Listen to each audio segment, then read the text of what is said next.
Welcome, everybody, to this Tuesday's lunch break in the Joyful Feminist. I'm Mary Langfield, your host, the Energy Alchemist over here.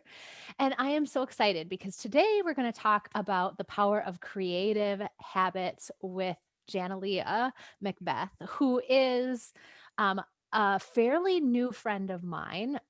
And we are both fellow coaches. This is how we met. And we've just been kind of hanging out with each other online, supporting each other, chatting, having a hell of a time.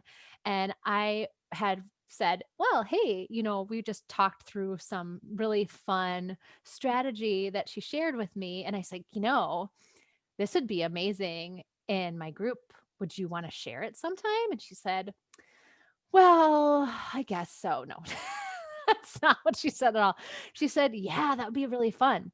And so I am so excited to introduce you to Janellea because this year, as we all know, the pandemic has taken us all for a ride.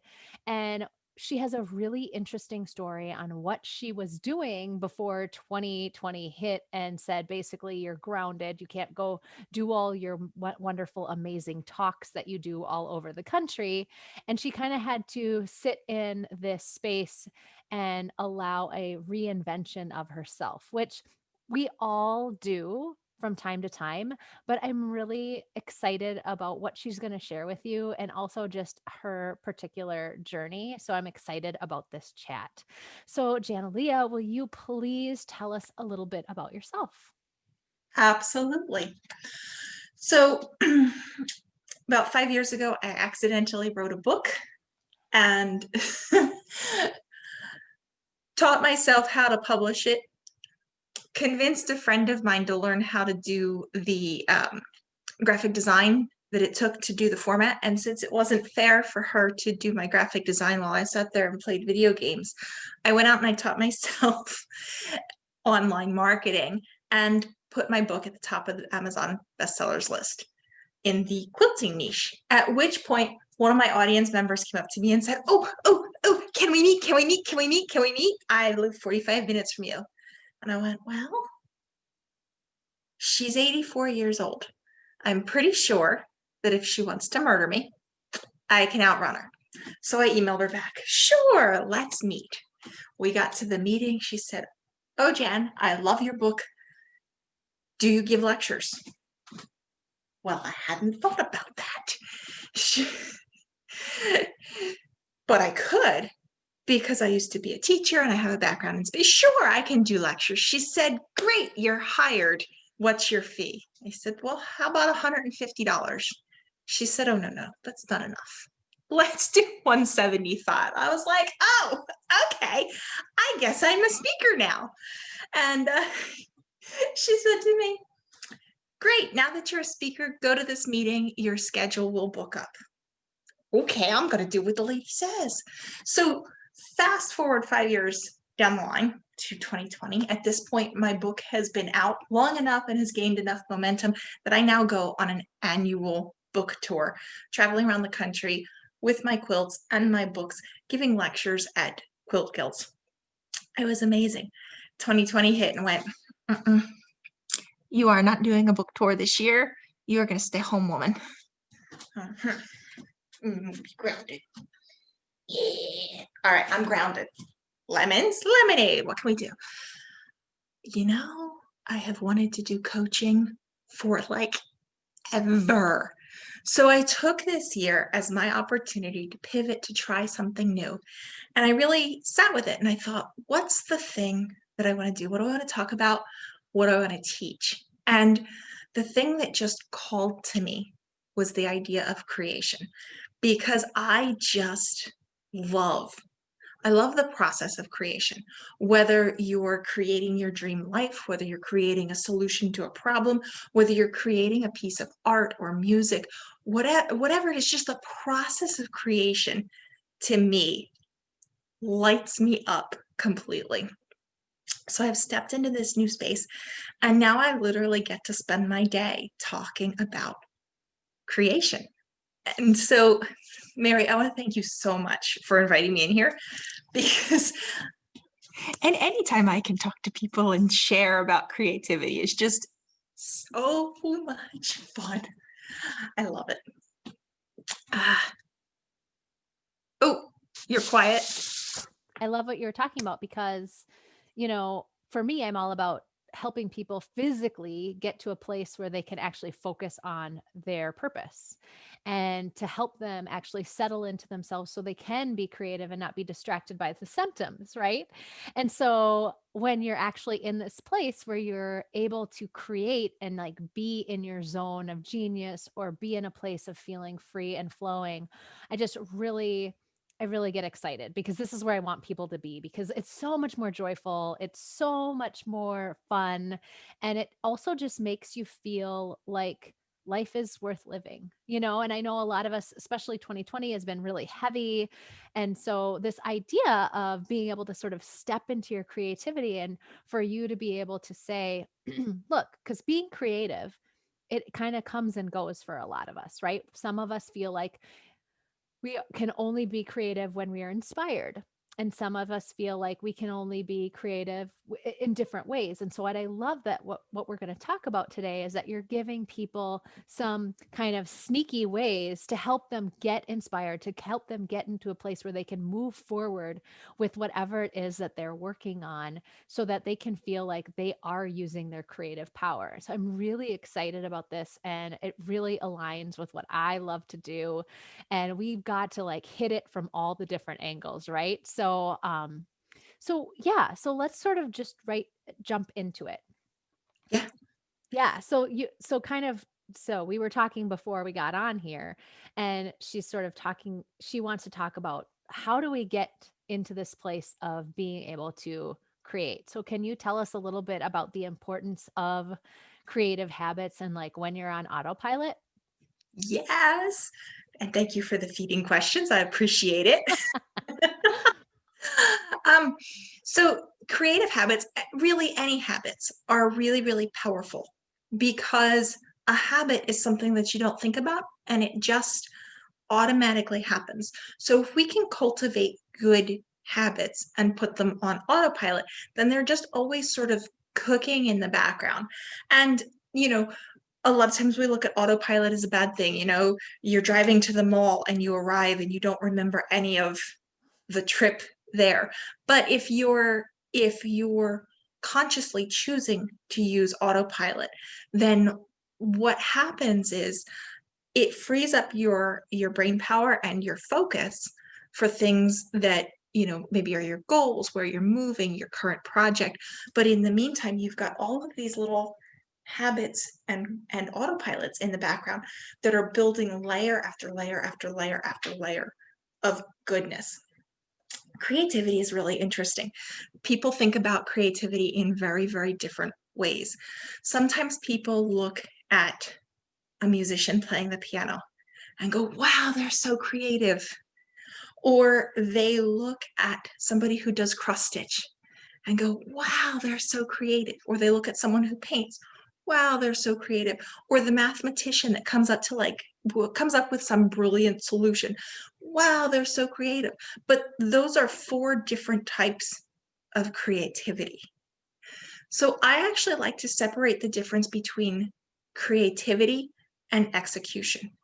Creativity is that spark of genius, the unique perspective, the disparate connections that only you as the artist, as the creator, can make, as opposed to an execution where you are doing the tasks it takes to bring about the creation in the real world.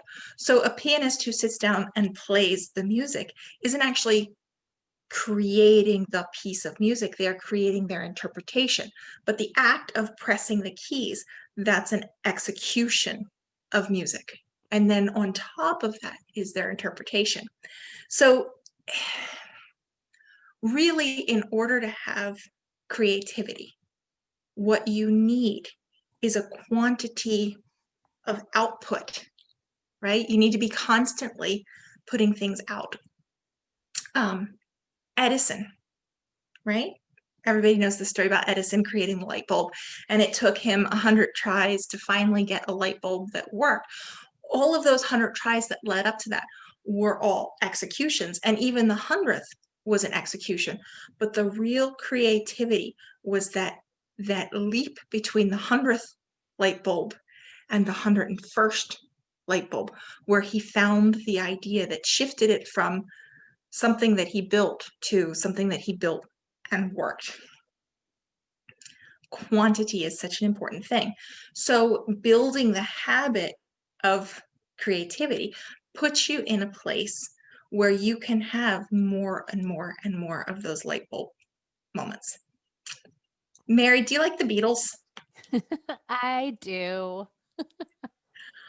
I do too. I have a great fondness.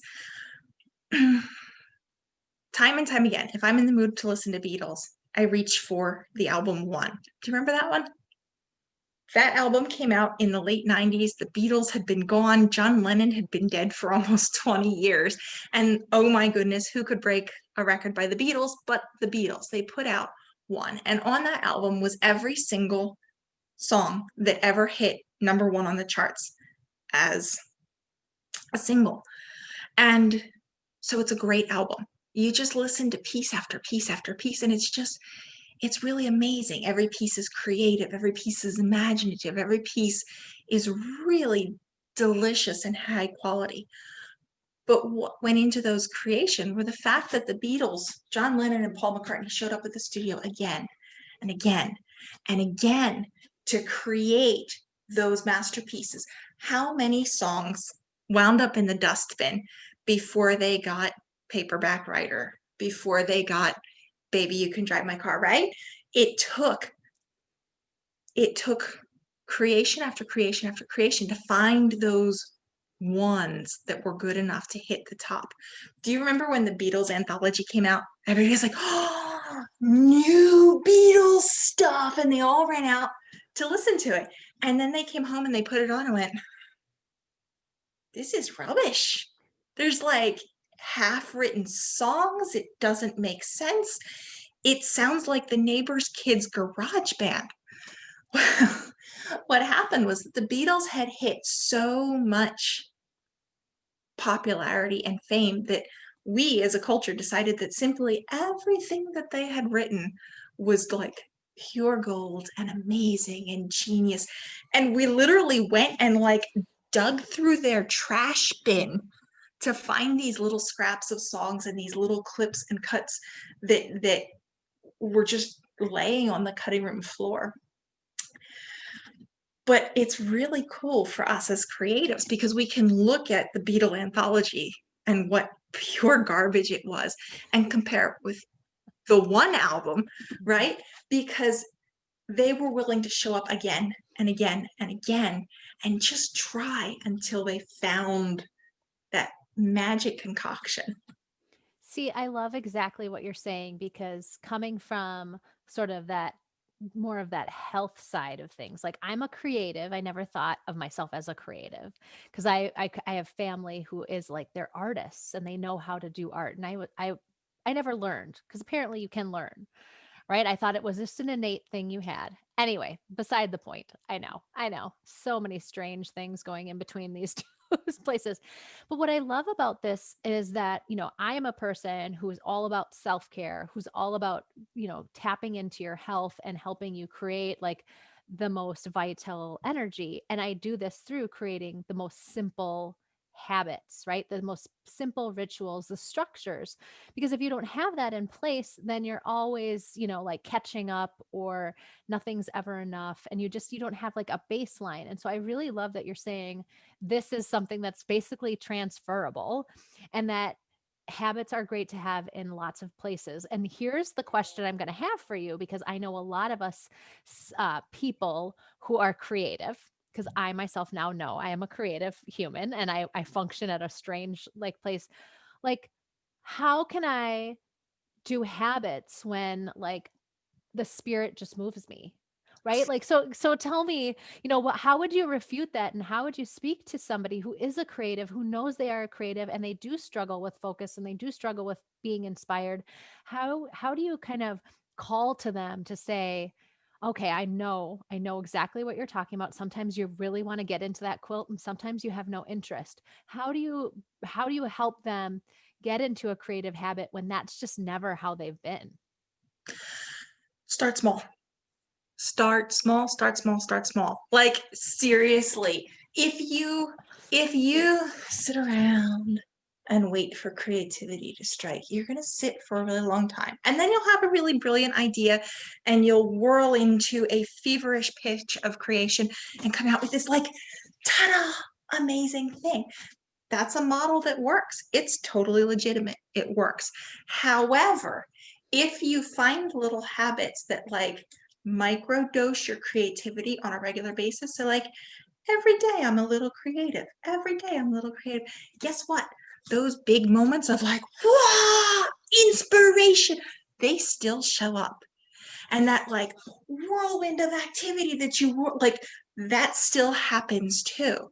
So if you start with habits that are really really small and easy to do, like you don't have an excuse not to do it, first of all, and you're not missing out on that, you know, amazing powerful spark of inspiration that you would get only once in a while if you were sitting around and waiting for the inspiration. So it's really really awesome to try it, to try to incorporate little creative habits. And it's not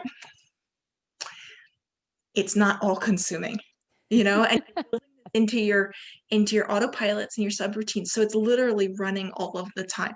It can take as little as a few seconds. I mean, if you want to spend like 45 minutes, practicing your creative habits you can totally do that. That's a practice that will work, that will get you there even faster. But like the really, really important thing is that you show up all of the time and do a thing that's creative. You're basically training your brain to say, hey, I want you to do creative things. Impress me, impress me, impress me. And your brain is like, yeah, yeah, I can do that. I can do that. Right. Yeah. Those autopilot things are so important. And the nice thing about building these creative habits is that they feel like play. And your brain loves the feeling of play and goes, oh, let's do more of that. So, what you start with, like a little micro dose of creativity every single day, builds and builds and builds and gains momentum. So, not only do you have that little burst of fun every day and that burst of creativity, your brain is now always looking for ways to please you with creative thoughts and creative solutions. And you're making way for more of those big, powerful moments of inspiration. So let's talk about some creative habits, because that was a lot of theory, and theory get a little dull. So, uh, in case you haven't noticed, I move a lot. I'm dynamic a lot because moving your body is a really, really good way to break open the creativity. I'm expressing myself by moving a lot, but I'm also like energetically making movements. So like if you can get up and do a dance break, that's amazing. That totally counts. And, you know, bonus points if you're not just like doing the, you know, The side to bob. for a wedding or the bob or the, break out the dance moves from when you were going clubbing all the time. Like awkward and gawky is really really awesome because the point of bringing these dance breaks in is to take up space and to bring a lot of movement. Like the awkwarder and the gawkier the better, because as you physically move your body through the space, you're physically moving the energy around you, the energy of your body. You're increasing blood flow, which gets you more oxygen to your brain, feeds your brain. Like it's good on so many levels. We as human beings are programmed to do things the most efficient way. It goes back to like when we had to survive and we had to balance how many calories can I take in versus how many calories does it take to survive. So I'd like you to do something with me. Give it a try. If you've got a water bottle, or if you wear glasses, or if you have a pen, just some activity that you normally do, Every single day, we're going to do it. So take a sip of your water, take the cap off your pen. I'm going to put my glasses on, right? Our programming tells us I need to take everyday action, right? Put the glasses on, take a sip, take the pen off. It's perfunctory. It's economical. We don't even think about what's the most efficient way to take this action. We just do it. But what if we find some goofy, flourishy, creative, unusual way to do this? We're actually like rewiring the neurons in our brain to accept creativity. We're forcing our brain to find a creative way of doing something. So we're going to do this action again, and bonus points for how stupid can you make it look? How stupid and over the top can you make it look? So my action is putting on my glasses. You ready?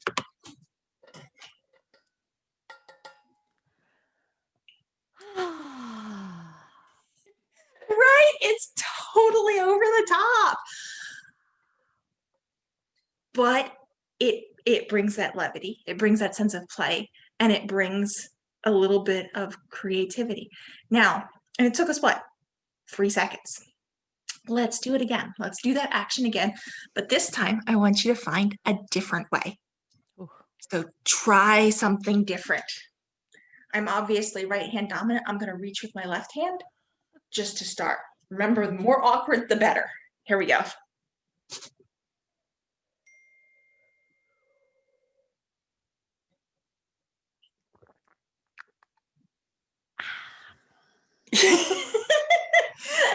All right, 2 more tries.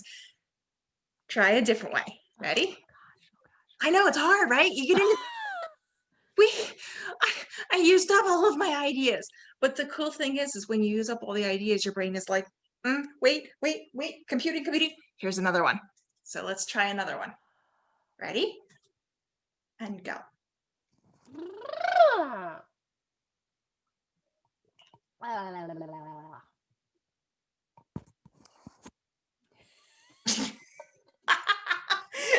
All right, last one. Last one. Ready? One. I know, it's so hard. Ah. Here we go. Come up with another one. Okay. See if you can get your whole body into it. Really move it around. Feel dorky and gawky and awkward. It's awesome. Ah. Oh, Mary, that was brilliant. That was such a brilliant trick. I never would have thought of that. That's so cool.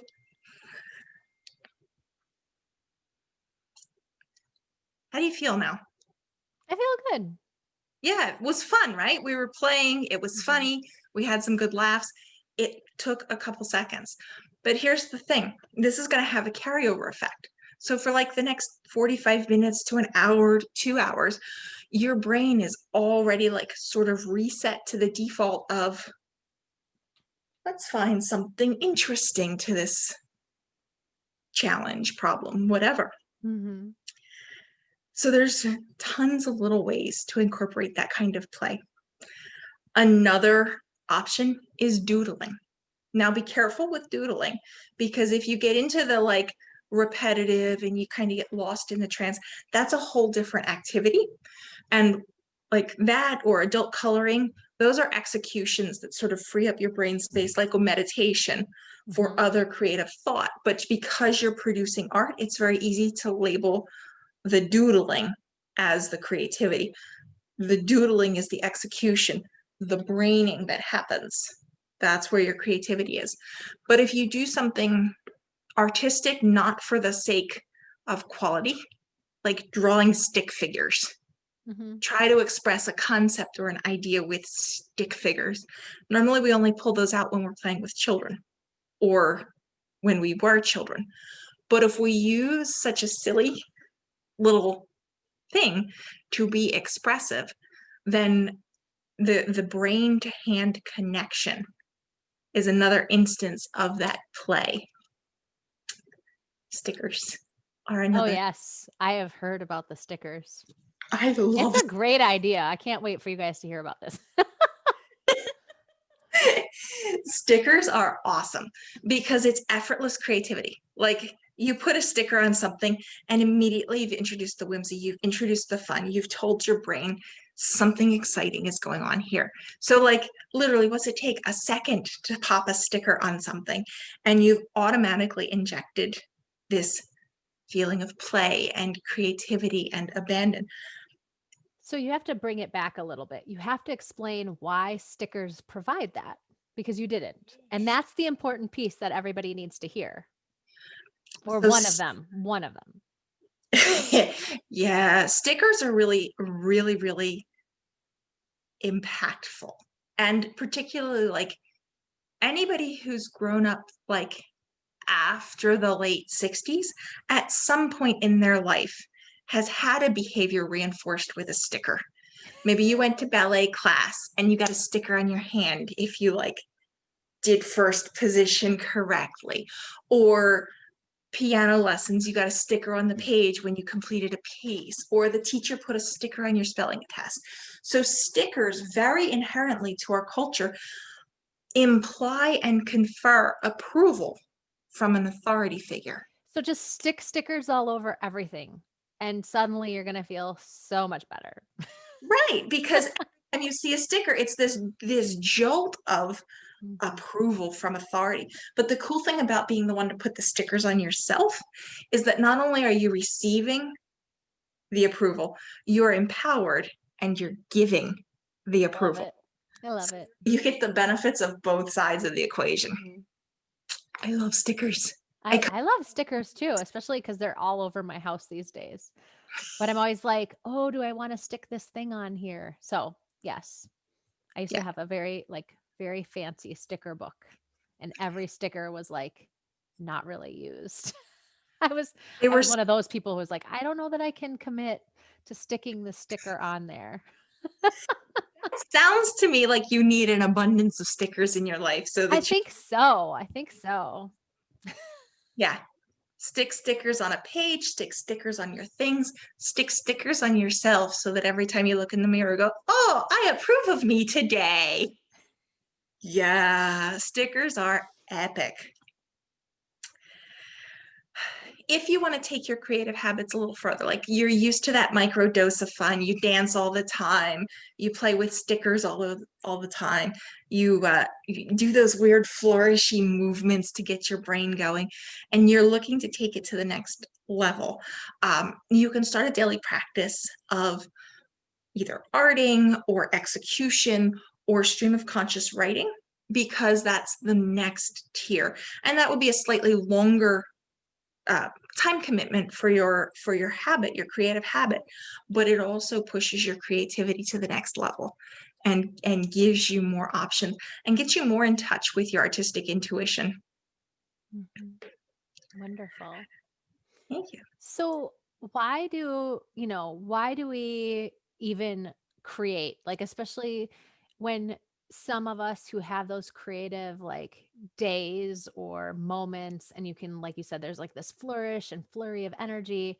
And, sometimes it comes, sometimes it goes. Why not just sort of allow it to just be whenever instead of trying to be consistent? Like, why bother to even try to create when you might not be feeling remotely creative? Like, what's the point? I believe that we as human beings are here to experience we're here to experience this life. And I think that on a fundamental level, as beings that are here experiencing this life, we are automatically called to create. If you think back to cave days, you know, we had to create our food, our shelter, all of the things that it took to survive. Uh, just creating life for women is it's a biological function that requires creating. The big separation, if you trace evolution way back, the thing that separates our ancestors from the rest of the primates was the call to create tools. So regardless of what the purpose of creation is, we as human beings just have to create. It's in our DNA. Like it just It's part of who we are. It's part of what makes us human. A lot of us think that we're not creative because we spend most of our time giving our creative power away, whether we're giving it to our job or we're giving it to our family life. You know, I've met so many accountants who are like, I am an accountant, I am not creative. And it's like, you could make a spreadsheet tap dance. That is creative. Because we don't identify it as, an art form, Mhm. it's often harder to recognize that as a form of creativity. Um, Creativity also happens as sort of a subroutine and also ran to life. Like if you're pregnant, you're like really busy creating, but you're like, I have morning sickness other than my job. I am sitting on the couch being green. It's my new hobby. That's all I'm doing. No, you've got this also ran of like cooking another human life that counts. Or the person who's like got the new commitment to the healthy lifestyle and they're coming up with all these creative recipes in the kitchen. They're not focused on their creative, they're focused on healthy diet, skinny body, or whatever the idea of health is. But all of this culinary creativity and exploration over here is actually still going on as a creative outlet. And then there's the people that like we think of as being creative, the people who are like, it is my goal to create this piece of art. I am being creative in this art. And actually, everybody does all three versions of creativity. Everyone gives their creative powers away. Everyone lets their creative powers be an also ran while they focus on whatever else. And everyone has a time when creativity is their sole drive and ambition. And it's really good to have all three of these creative venues open to us. It's important to know consciously which of the three modes you are in and choose which mode you want to be in. We're cyclical beings, and sometimes we need a cycle of like giving our creativity away, and sometimes we need a cycle of letting creativity be the also ran. And sometimes we need just at a soul deep level to like be in that whirlwind of creative flurry and output where I am going after this creative goal with everything I have and all of my being. We need all of those. Ultimately, I think that creating in any form is completely and totally energetic. We have the thought, we have the inspiration, we have the decision, whatever it is, we create it first in our minds. And then there's the translation into reality where we've got the execution of my hands are doing the thing to create the realization. But it's all part of the same process. You start with that idea to create, and those habits really unstopper that flow of creative ideas and make it possible for more and more and more and more and more of them to show up. And then you as the creator get to decide which one you're going to step up and energetically execute to turn into that reality.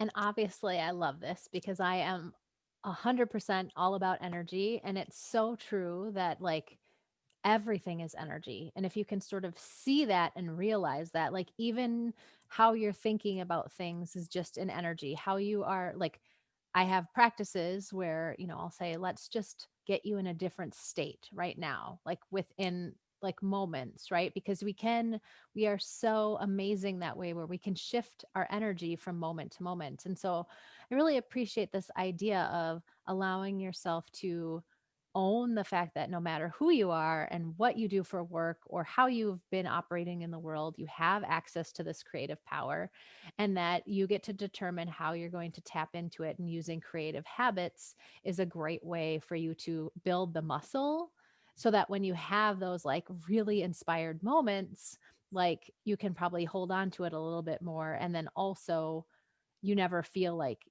you're either on or off because there's just like the energy of like feeling like I'm not creative, or has the creative gone? And like the energy and the depletion that can leave a person is really devastating. And so when you just allow yourself to constantly be fueling or tending the fire, right? Whether it's you're doing something for your daily life to keep your body very healthy and keep your soul tended to, as I like to say, like if you're doing something like that every single day, you're never going to find yourself really bottoming out or being like sort of manic and high, though sometimes the manic fun high is very delightful. But so I really appreciate this. And so here's the thing that I want to circle back to is, you were a teacher, and then all of a sudden you just were inspired to write a book, and you're like, I'm somehow going to figure out how to publish this. Like, so there's this unique way that you have just decided to own the fact that you have certain talents and that they should be shared with the world. And I think a lot of us get hung up on, well, I'm not here yet, or I'm not there yet, or I haven't done this yet. It could be, I'm not ready to apply for that job, even though I love that job and I'd be amazing at that job, because I haven't hit like these 2 or 3 bullet points. Whereas a lot of people be like, whatever, like I'll figure that out. And that's kind of seeming to be your method. And I think a lot of people need to be offered this as an option. Like, how is it that you have been able to move sort of through this journey of, I started out in a very traditional career as a teacher, and then I became a speaker and was selling a book on Amazon, and then now I'm a coach and I teach creatives. So just, I mean, not only creatives, right? But so just tell us about what is that all about? You remember that belief that I have about um, why I think we're here? I think we're here to experience this life. So, part of experiencing this life is we have things that we want always. And I don't know what I believe about after this life. I'm open to some possibilities, but I'm certainly not willing to bank on reincarnation being an option. So, anything that I want to do, I'm looking for a way to do it now. Because as far as I know, right now is the only time that we have guaranteed. If I get another chance, I'll do more because there'll be more desires and more interests next time. So my practice has always been to show up and try it because literally our next heartbeat is not guaranteed. So whatever's important to you, whatever's calling to you is time to do it. So I have a story of about a week ago. I have a habit of daily creativity. I am always creative every day. I'm always finding the unique perspective, the fun and silly, the way to play. I always show up for my creativity, right? But I'm also always open to inspiration. And about 2 weeks ago, I decided that I wanted a shiny carrot. And I was really excited about the shiny carrot, but I didn't know how I was going to afford this shiny carrot. And so I pulled these practices in and I was like, you know what? I'm just going to lean into my tools. I'm going to keep practicing and I will get the creative idea that I need to get the shiny carrot. And about 2 days later, 7 o'clock in the morning, I was driving to the ATM because I needed the monies out of the bank and in my pocket. And my inner guidance, my inner artist went, teach people how you manifest. Teach how you be creative. Go teach these things. Oh, okay. So I hit one of those periods. So the creative idea was there because I've trained my brain to continually feed me creative ideas. And whether I take action on them or not depends on whether they're in alignment with my goals. And at this moment in time, this thought that I've had for years, uh, it, it showed up at the right time that it was time for me to take action. This is in alignment with getting me to that shiny carrot that I want. So I hit that flurry of creative activity. I went home. I had written up the description and opened the cart by noon. And by dinner time, I already had people signing up for this course.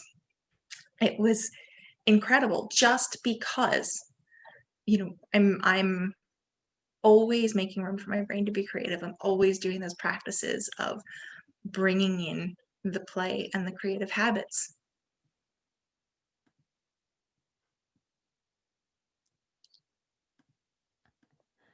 Yes, and that is so exciting because I think a lot learning how to manifest something is it definitely takes a certain kind of mindset and belief and trust.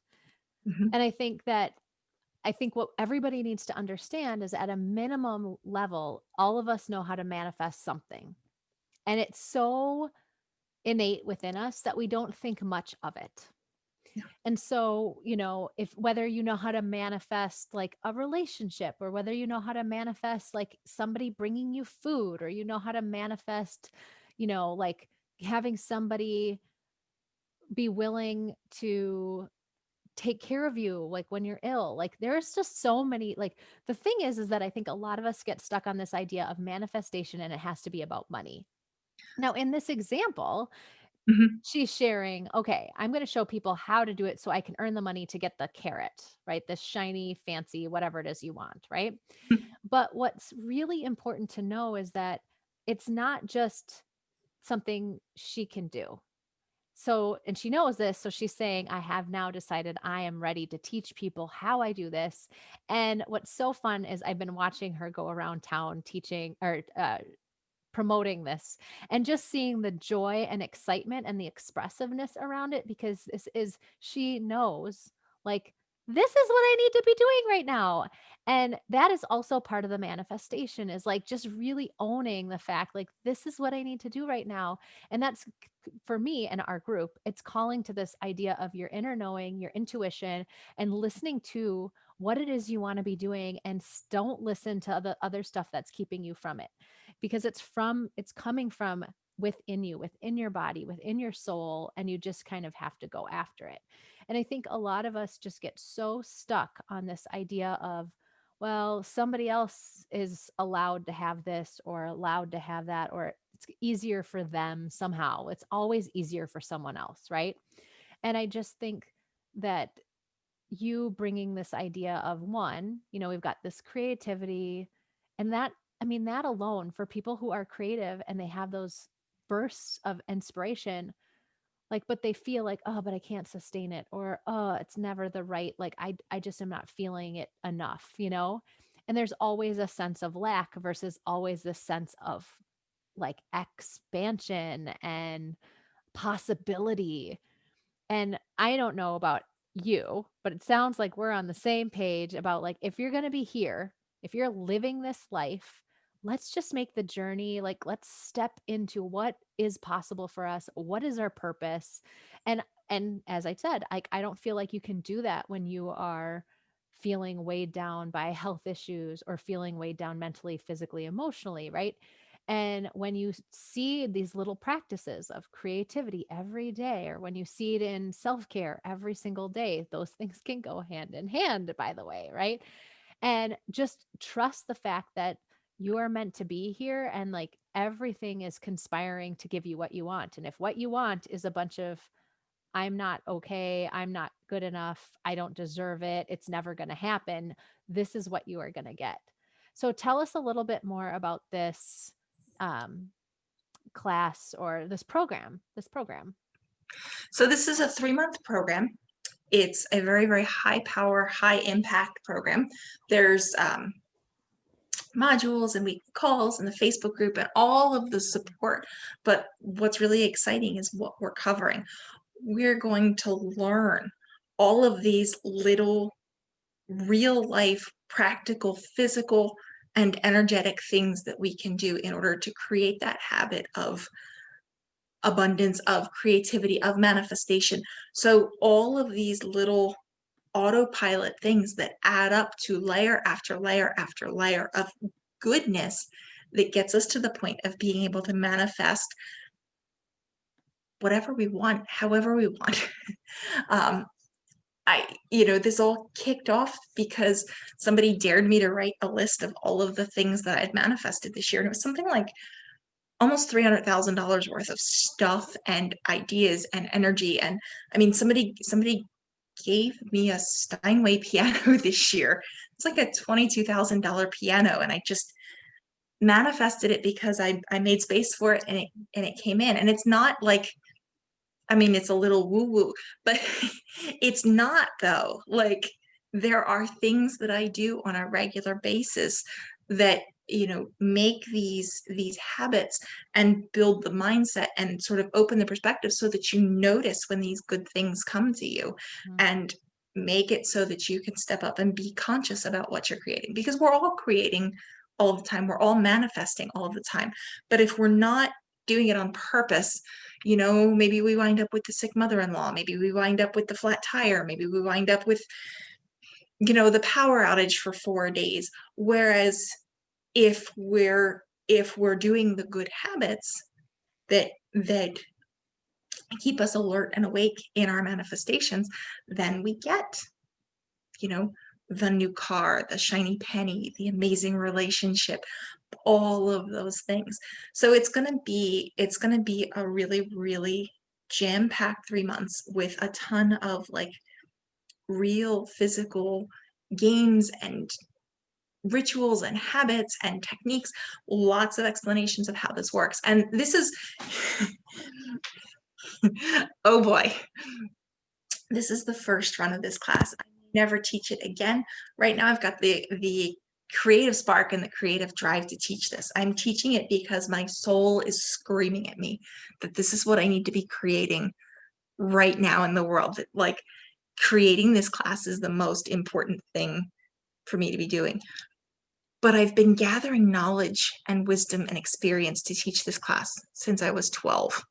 So there's like this backlog of ideas and thoughts and experiences and teachings that I've just been holding back on for so long that, when we get into this container and we start to work together, it's going to be just a mind-blowing flood of all of the knowledge and all of the wisdom.